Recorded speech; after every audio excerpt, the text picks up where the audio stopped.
In 2020, I was sent home from school. I was in 8th grade. COVID hit really hard and I was at home bored and trying to find ways to make money. Found myself in between online classes just brainstorming, and at the time dropshipping was huge. So I wanted to get into dropshipping, but I didn't necessarily know how. I watched all the videos, I saw all the courses, I did not buy any, but I was kind of seeing all these different industries that were taking off, and I kind of started dabbling with different things, technology products. Everything that I tried pretty much failed, and it was such a trap for spending so much money on ads and not necessarily getting any conversions. Not too long after, I was in my backyard just thinking, and I had so many different plants, and I figured, maybe there's a market for this if I can frame it right. So I started with eucalyptus trees. I'd cut the eucalyptus branches and bundle them up in twine. Then I did a little photo shoot in one of the bathrooms, hung it on the shower, and sold it as aromatherapy. Listed it, and I was shocked to see that somebody actually purchased it. That was the start to Stemistry. Before I knew it, I was cutting other branches, cutting flowers, selling anything I could get my hands on. Eventually, my mom started cracking down on our missing landscaping, and I reached out to a floral wholesaler in Phoenix, got their full catalog, and started building this online floral marketplace, which I built and grew for about a year and a half before opening up my first brick and mortar.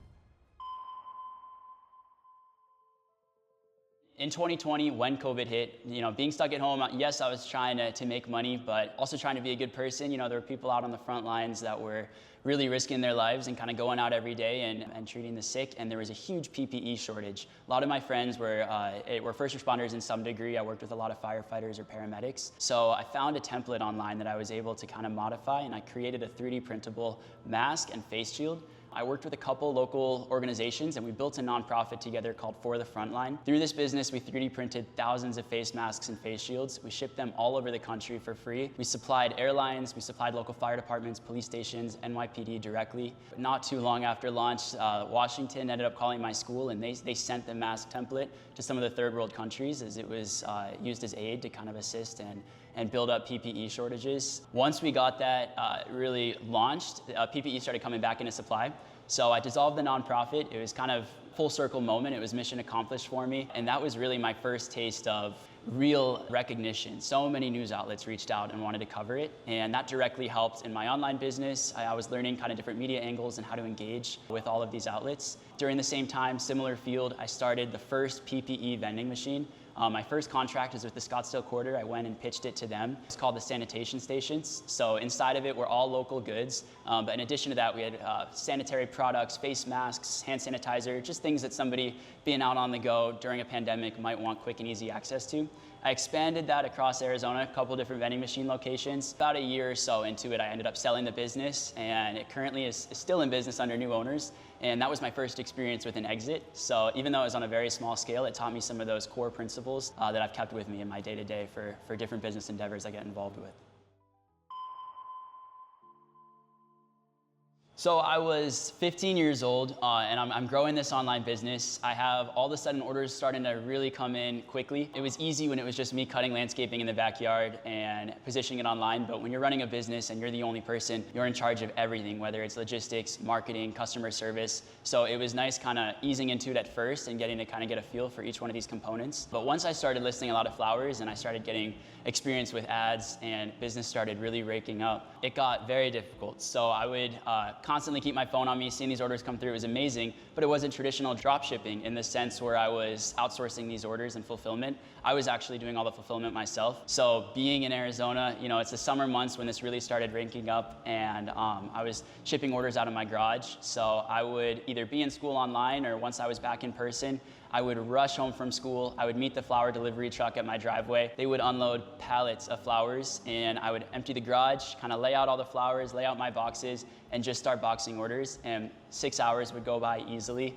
before I was done. And then I would time it right where the post truck would pull up. I'd load everything up. We shipped everything overnight or 2-day shipping, depending on what the weather was at the time. And then I would get all of those fulfilled. So it was very stressful being a one-man show at first. Logistically, it was quite difficult as well, having hot summers and shipping live flowers. We would constantly get flowers sent back and all kinds of different issues, but it's growing pains as you would get with any business. So the boxing order component really started to get difficult. So not too long after launch, I ended up getting a warehouse space. I decided that I needed to get out of my garage. It was too tight, and it was not a feasible operation to continue to scale there. So I got a warehouse in Tempe at about the same time as I got my driver's license. Went and got the warehouse set up. Every day I would leave school, go to the warehouse, meet the flower truck, same deal.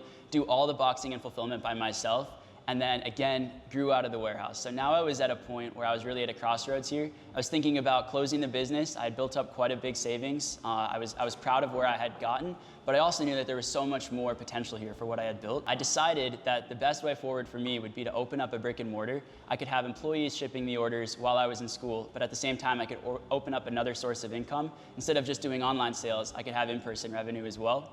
And I also thought it would be nice working with a real team, being face-to-face. It was such an important part of life for me, just developing and growing my voice. So 15, found a space, really liked it. 16, I ended up signing, opening. The store was incredible. It was on 90th Street in Via Linda in Scottsdale. It used to be a former nail salon. I would get out of class and I would meet up with my friends. I would all go over to the store and we would build all the furniture, build the tables, chairs, I'd get the espresso machine. It was really exciting. I decided that instead of just opening up a flower shop, I wanted to mix in something that I could kind of use to be unique, but also make the brand one of a kind. So I decided what goes well with flowers? Coffee. I was actually sitting in chemistry class and I'm on my laptop and I could not for the life of me think of a name that kind of encapsulated both parts of what I wanted to build. And I'm writing down on a piece of paper with a pen, name after name after name. And I ended up thinking STEM, flower, and I'm in chemistry class. STEMistry came to me, I wrote it down. I immediately knew that that was it. I thought it was such a perfect name. With STEMistry, I wanted flowers and I wanted coffee, but with the flowers, I wanted to build something where people could come in and really immersify themselves in it. Not necessarily a flower shop where you're coming and getting a pre-made bouquet. With me, I never really expressed an interest in flowers, but I just kind of fell into it. And through working with them, I realized that it was actually a pretty cool industry. There's so much that goes into it. So with STEMistry, I built what we call a build your own bouquet bar, and we have taken it and it's exploded since launch. But basically, the whole store is modeled around people coming in and purchasing flowers by the stem. So instead of coming and getting a pre-made bouquet, which we absolutely do offer, we emphasize groups or couples or whatever it might be, friends, coming in and actually creating that bouquet themselves. And then the STEMistry staff is there to assist and maybe educate them on how to create an arrangement, different design tips, so it really becomes an experience. STEMistry perfectly encapsulated it, and before I knew it, the store was built, we started loading in the equipment, and STEMistry was born. So through growing this online business, I never really paid attention to the money coming in. My biggest concern and my biggest goal was just to continue scaling. And it gets so addictive when you're an entrepreneur and you see growth to just focus on nothing but that growth. There are so many parts to a business and the income really wasn't something that I had been focusing on. So before I knew it, you fast forward 15 months of shipping these orders relentlessly, nonstop. And I decided it was time. I was in that warehouse space and I wanted to open up my brick and mortar. That takes a lot of money. So I really didn't know if that would even be feasible or possible or how I would get to that point. But I had kind of gone back and don't get me wrong, I knew I was making money, but I had never really cared or looked into it. You know, my goal wasn't necessarily income. It was to just grow a business. And that's really what I enjoy doing is that growth phase in entrepreneurship. Everybody has their strengths and I think that is mine. So when I got to this point, I opened up my bank account and I had seen that over the last 15 months, I had been shipping out these orders. I'd accumulated about $200,000 in profit. So after expenses, this is what I was sitting on. And I realized that was a pretty realistic number to open up my first store. You know, equipment is about half of that. And then I obviously needed some money to have to just get me running the first couple months, knowing business is gonna be slow, making an ad spend, marketing budget, all of that. So I really had a decision there. I was young and I had all of this money and sure, you know, I could invest it. I could have closed this business and used it at something else entirely. I could kind of pivot what I was doing, which is the path I ended up taking and grow the business in a different way. But I had decisions and no matter what I did, I knew I was going to go all in. So my mindset was kind of, I'm a teenager. I've built up this savings. You know, what's wrong? I invest everything and I lose it. I'm still really young and I'll do something else. So you just have to be delusional as an entrepreneur, in my opinion. You have to believe in yourself to a fault. I found a store. I was kind of my own broker. I would go and I'd call different guys when I saw listings, and I wasn't old enough to drive quite yet, so I would have my mom come drop me off, but I would not let the broker see me getting out of my mom's car.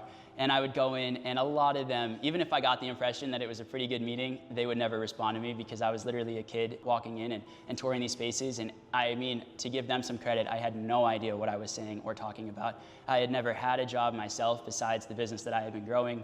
I didn't know anything about rent or any of these taxes, anything. Giving them some credit, it was very difficult. Eventually, I ended up finding a space, and the broker, I don't think was the biggest fan of me, but he really wanted to get the space sold. I loved it. I figured it was a great flagship location for STEMistry. It was a good starting point. Nothing too big, but not too small, and I could easily build out the entire brand. I invested 100% of the money I had made into the business. I went all in. I could not sign a lease under 18, so I put together a big presentation, sat my mom down, and I said, listen, this is what I've grown. This is my bank account right now. It's statements. These are the orders. I had over 10,000 orders through my online store. We had done mid-6 figures in revenue. It was really incredible. We had a ton of people that were coming back, good recurring customers. And I said, I am at a crossroads right now. I'm getting burnt out myself. I'm sitting in this dim warehouse. I am missing out on socializing. I would like to hire a staff, and I would like to expand my business into coffee and eventually food service and now cocktails. So I knew there was more to what I was building, and I needed somebody to co-sign the lease. I had 0 credit. She was not on board. It was not an easy ask, so she said no. I continued to kind of put all these numbers together and stayed at it, and soon enough she kind of caved and gave in. Her and I went and we signed the lease, and the rest was history. We got started right away. When I got the keys, I would go in with my friends, we'd build the furniture, we would start road mapping, putting scotch tape down on the floor and kind of coming up with what the structure would look like. I was building something straight out of my imagination, so there were a ton of hiccups. The first store that I ended up building out looks nothing like what STEMistry looks like today, but I invested every single penny I had earned into it, and we really opened with a bang. Influencer partnerships were one of the most successful marketing strategies I had at my first launch. We partnered with some really big names. I went all in, and some of the videos accumulated tons of views. Everybody I knew was sending these videos that they were seeing on their For You page, and we were the spot. It was a build your own bouquet bar. We had really trendy coffee drinks. It was a fun spot. It was new, Scottsdale, and we were really, really busy. We had a ton of customers, and we opened up with nonstop media attention.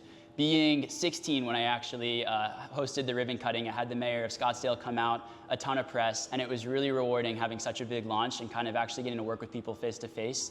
However, it did not last long. Once that hype kind of dies down, then the reality struck. I'm operating in a business with very slim profit margins if you're successful. Most of the businesses that start in the restaurant space are not successful. It has one of the highest failure rates. And I wasn't necessarily a restaurant, but I wasn't a flower shop. I was kind of a coffee shop. It was really this weird category that I was inventing at the time. So my numbers were all over the place. Hiring was extraordinarily stressful. Being 15 when I started interviews, 16 when I opened, it was a really transformational time in my life, and I was trying to build my voice, but at the same time build my brand, trying to find good help. I had never been to a job interview. I had no idea what questions to ask. I watched a ton of YouTube videos on how to conduct an interview, how to be on the other end of it and actually go into a job interview. Same deal up until I got my driver's license. I'd have my mom drop me off down the street, and I'd walk up and meet these people coming to interview with me, and nobody wanted to work for a kid. It was not easy at all. I was getting people coming in applying with kids my age. So hiring was an enormous struggle, probably the most difficult part of opening up the business at the time. But through online resources, in this day and age, especially now with AI, but then with just YouTube and being able to call, I hired a business consultant at one point. You have unlimited resources at your fingertips. So it was a hurdle that I overcame, and I got a good team, and it took me a couple of years for sure to really dial in my staff and learn what I look for in a candidate, who's a good fit, who's not a good fit, and those subtle signs, because there are a lot of them. But eventually we got a good team, and we hit the ground running.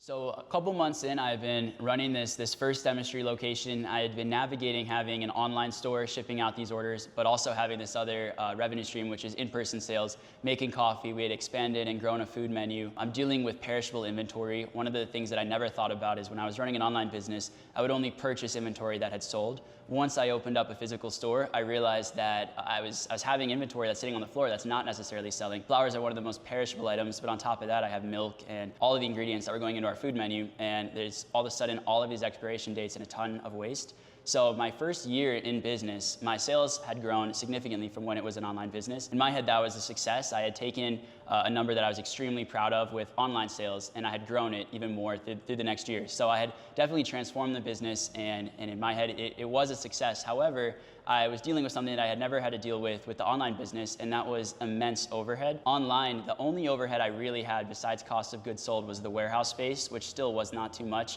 compared to the sales that we were bringing in. Once I opened up a store, I had payroll I had to deal with, rent, I had to hire attorneys, accountants, I had so much going into it. I spent probably 150% of the sales that I had made my first year, invested everything and more. And I was in high school and I'm stressed out of my mind in classes. I would say 99% of the time I was sitting in class on my laptop, I was doing anything but schoolwork. I'm texting my team, stop texting me, I'm in class, sending emails, I'm talking to legal, whatever it was. Every single day it was a unique struggle, fire alarms going off. It was a lot. It was totally different than an online business that I could just put on hold if I was busy or go out of town and pause the shop. So this was a 24/7 operation that really never slept. However, when you're an entrepreneur, you have to be hungry and you always have to have that growth mindset. And that was 100% my mindset. So 1 year into running my first STEMistry location, I was ready for the next. So I started seeking out another spot. Found a place in downtown Phoenix in Heritage Square. It's a historical building. It was built in 1899 by some of the first settlers that ever came to downtown Phoenix. When I had found this spot, it was out for lease, and these are very coveted locations. There's only a couple of them.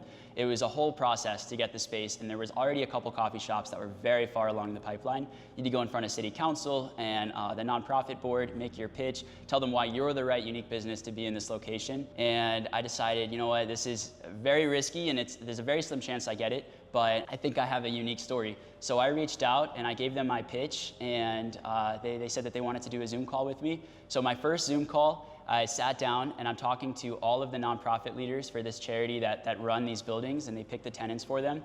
And they asked me, what's your pitch? What are you building? Why are you unique? Why should we not take the coffee shops that are pretty much almost done with this process and selected, and why should we choose you instead? I pretty much started with my work ethic. I let them know that vacancy and having a tenant default on rent is one of the biggest headaches, and I would work there until my fingers bled. Literally, it sounded dramatic, it's a coffee shop, but at the end of the day, I knew I had bills to pay and I was going to get them paid. On top of that, I had dug into the historical aspect. I had researched the names of the original founders, people that built that building, and I had created a coffee menu built after those people. So, for example, a couple of the founders, we made drinks named after them. And then for the flavor profiles, I tried to match it to whatever their main attributions were that I could find online. If they were ambitious, it would be a strong drink. So I tried to really lean into the history, tell them how we're going to keep Heritage Square alive and how we're going to not only be a coffee shop, but if a tourist or a student walks in and they order a drink, we're actually going to educate them on the history of the space we're in. And some of the board members, by the end of the call, were literally in tears. It was an impactful call, and the next day I got it. So it really takes that unique mindset. I went into it thinking, I'm not pitching a coffee shop and trying to get this location. I'm pitching an entire concept, and I'm trying to build something into this location, and I'm trying to build it around that. I took what was there in this foundation, and I tried to incorporate this company that was still fresh and malleable into their foundation. So they approved it, and before I knew it, construction started. Being in a historical spot in downtown Phoenix, there was more red tape than I could have possibly imagined. Didn't even know what red tape was before I signed that lease. I couldn't put as much as a thumbtack in the wall without having to request permission from the Historical Board and Preservation Society. So it was very difficult, as if the first store wasn't hard enough. At least with this one, I had a blueprint of what I wanted, but actually building out the shop was tough. Couple months in, I had built up STEMistry into this space. We had incorporated the history. We had built a really beautiful spot. I opened my first store in March of 2022, and by March of 2023, I was cutting the ribbon for my second location. So it was very quick growth. Again, I had not gotten my numbers dialed in. I was still building out SOPs, and I was way in over my head. However, I was loving the store. It had a private office space upstairs, which became STEMistry's headquarters, and we were growing fast. So I immediately had my eyes set on the next location. My goal in my head is as soon as one store hits profitability, we're off to the next. However, it is so stressful getting to that point and knowing that you have looming bills and you don't have the money to pay it, and you have to get extremely resourceful. So through building my first store, there would be times where my staff would be working and somebody would come in from Facebook Marketplace and say they're buying that fridge, and my staff would call me confused, and I'm like, I need $1,000 to pay you, we don't need this fridge, I'll buy it again in a couple months. So you have to be resourceful, and you have to understand that you have bills to pay, they're not going away. So when I built the Phoenix store, I kept that in mind. I built very slim, and then over time I added on more and more, and we expanded our menu. I grew these 2 locations, and then in October of 2024, I cut the ribbon on my next spot, and we were at 3 stores. My third location is just outside Old Town Scottsdale on McDowell and Scottsdale Road. It was at a brand new apartment complex that had been built, and it was gray shell. meaning the interior was completely blank. Nothing was built out. It was an empty box. And I figured this is the perfect location for me to really implement STEMistry. I could implement every aspect of the brand that I have been building over the past couple of years and build it exactly to my liking. I did not know what construction costed. I didn't think it was that big. However, when I got the bill and it was close to $500,000 to build out my third location, I realized that I was in enormously over my head. However, I went and I pitched to the owner of the actual apartment complex. We were able to work out a great deal to make STEMistry happen and come to life. And again, I think people invest in the person or the founder behind the brand. They want to see somebody ambitious. They want to see somebody that they know will work to pay that rent, and somebody that will build a concept that will benefit their place. In downtown Phoenix, people come to see STEMistry. They explore the park, and we're really immersed into where we're at. Same thing at this location. When I was building it out, I built it around the design aspects that this designer had used when building the entire complex. In the interior, I made it open. I matched the exact same textiles while implementing STEMistry into it. It took about a year for construction. It was a very long time. I would come in after class, I would check in on my general contractors, I'd meet the construction guys. Once I finally got the espresso machine plumbed and put in, I'd come here to make them coffee. They got caffeinated, my construction was getting done faster, it was a win-win, and I loved it. It was honestly my favorite part of the whole STEMistry chapter was coming in here and getting to build everything and oversee construction. Once that finally finished, I had all of the equipment put in. I knew I wanted to pursue something a little bit bigger, so I applied for a liquor license here.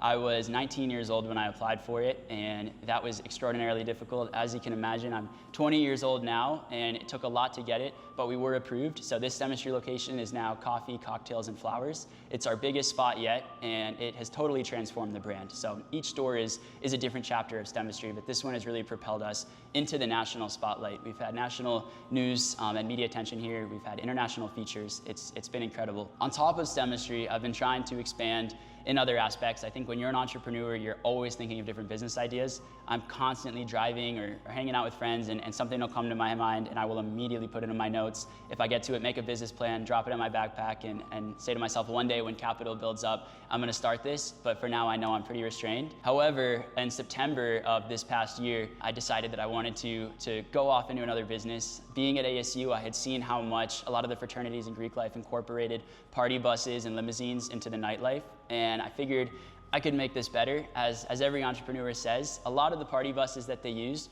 were completely black or had no theme, and if any of them were themed, they were catered towards women, pink, champagne, whatever it might have been. So I decided there's gotta be a better option here. We're living in Scottsdale, it's kind of the Wild West. Scottsdale's motto is the westmost western town, and I built a business that was built to completely embody it. So in September, I launched the Wild West Party Bus. It's a 35-person Ford F650 party bus. Everything in it is brand new. Every textile, every piece of fabric, meticulously placed. It's a bright orange bus with bullhorns on the front. You can't miss it. And I have been growing that over the last couple of months. I think throwing myself into these different industries that I don't understand at all, it forces myself to be challenged, which is good. I had to go through the Department of Transportation, hire drivers, get all sorts of certifications. I tried to get my CDL to drive it, and the insurance company told me I was dreaming and to come back in 5 years. So I outsourced, and I have built up a great staff of drivers. We have an onboard DJ and bartender. I'll put on my Wild West Party Bus shirt and go door to door in Old Town and try to build up these partnerships. We're the official party bus partner for Barstool Scottsdale. We've built up a partnership with Hot Chick. We go to Buffalo Chip all the time. So it's been incredible building these relationships and growing that other business. And I think what's important when you own multiple companies is being able to tie them in one way or another if there is any sort of synergy. So the party bus will regularly come to STEMistry and drop off groups. They'll come inside, they'll have cocktails, they'll build flower bouquets, whatever it might be, hop back on the bus, go to Old Town. So it's been a really fun chapter.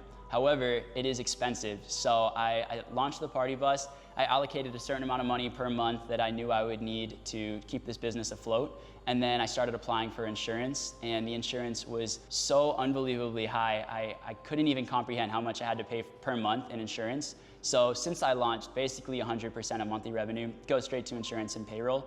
However, when you're building a business, you know that the first couple months or even years can be very financially restrained. And then the goal over time is to build up that monthly income and minimize expenses, and you can maximize profitability.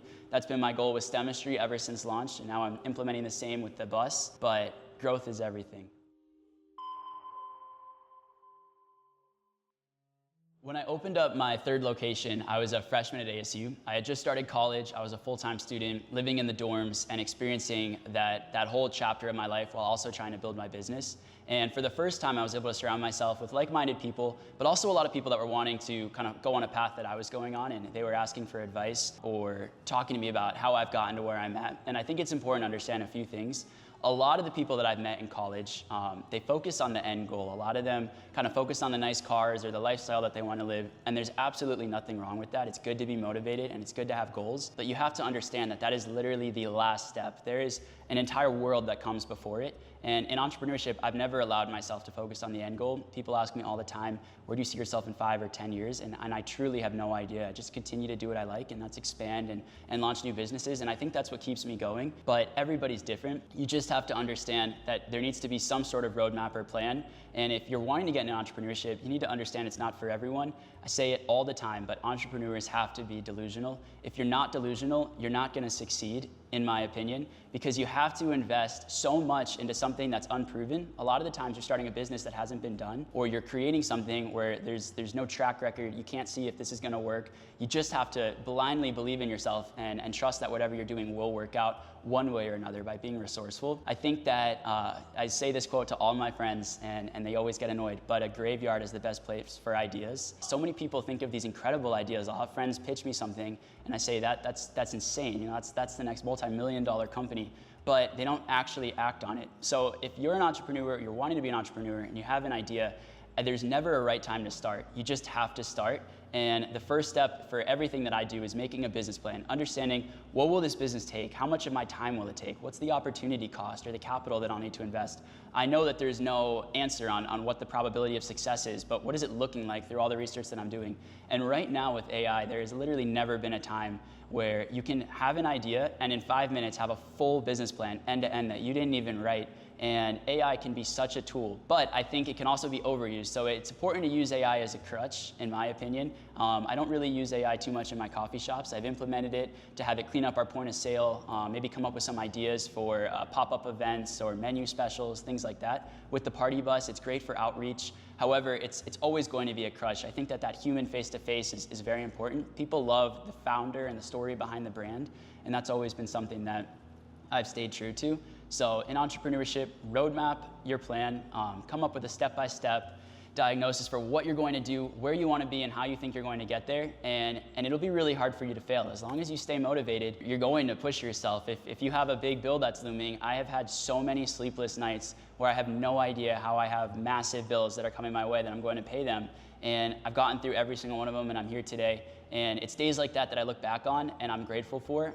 When I was young, would always tell myself, I wish I could be on the phone with my staff. Like, what a cool thing to have someone calling you in a location, which I had never had before. I was working out of my garage and saying, and we have a customer that just complained. You know, they're annoying things in the day-to-day, but it's stuff I used to wish for. So it's important to stay grateful. Remember where you came from, remember where you're going, and always reach out to friends. I think that mentors are huge. I've had some great mentors over the years, and it really just takes you going out and networking. Recently, I was named to the Forbes 30 Under 30 list, and it has been life-changing. I went to the Forbes 30 Under 30 Summit in Phoenix, which was super convenient this past year, and I met some of the coolest people I have ever met. People that were coming up to me and brainstorming new businesses they wanted to start together, people that were coming up and just explaining how they got to where they were at, and these people that have built billion-dollar companies, and they're everyday people. It really just takes discipline and motivation, and you can make anything possible. A lot of people say that they lack motivation. I've had friends say, like, how do you stay motivated? Nobody's motivated 24/7. Motivation will come and go. It's discipline that has to be 24/7. If you stay disciplined, you're going to get everything done. And when you're motivated, great, it's easier. When you're not, you stay disciplined, you still get that done. I had payroll that went out yesterday, and we're coming into the summer, which are the slowest months in Arizona. The last thing I wanted to do was open up and see my tiny savings and what I had to scrape together for payroll. But you got to get it done, and you have to have people that can rely on you and trust you that they're going to get their bills paid. So it's very important in business. If I could leave you guys with one piece of advice, it would be if you're wanting to get in entrepreneurship and you have a business idea, write down the first step to that and start it now. There is never a good time, and since I was 13 starting businesses, I would always say, why wait? If I said to myself, I'm gonna do this in a couple years, I would tell myself, why wait? Why wait? Why wait till I graduate high school? Why wait till I graduate college or get married or have kids? Get started, you know? For every day that you don't work, there's somebody out there wanting to do exactly what you're doing, working way harder than you are, and they're going to be successful and they're going to beat you. So you need to work harder and outpace the competition, and you will truly be successful in life. So I appreciate you guys watching this video. I hope that explains a little bit about my story. I'd love to keep making content like this, so please drop a like and comment. Let me know what you want to see in the next video, and I'll see you guys then.